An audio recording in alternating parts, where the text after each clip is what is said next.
Močiutojų kambariui sugalvojom tokias mažas rankenėlės.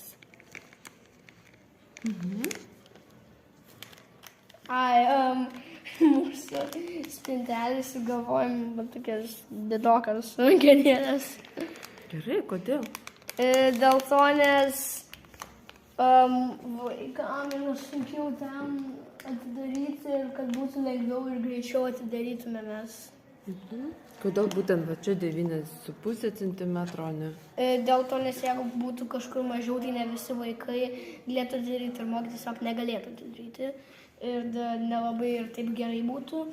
Tad čia 4,5 cm, nes, jeigu būtų mažiau, tai tas pats būtų nepatogiau atidaryti, o čia 1 cm, nes jeigu būtų tiesiog toks plokščias kaip blynas, tai tiesiog turbūt perlūžtų.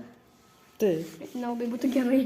Mes atsisakėm šitas rankenas, nes va čia 3D spausdintuvas siūlai pakibtų šitoj vietoj.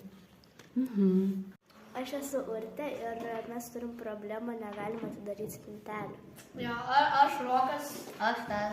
Jo, ir mes bandom atidaryti. Kai reikia pagalbos, sunku. Jo, čia sunku atidaryti. Aš. Tai ir močiutųjų kambarį yra spintelės, kurios neturi rankenų. Tai mes bandom atidaryti. Ir pirmą reikia apatinės ir paskui vidurinį. Ir tada va šitą. O, patogai. Ką aš jau padariau su klevais? Come on, kas čia?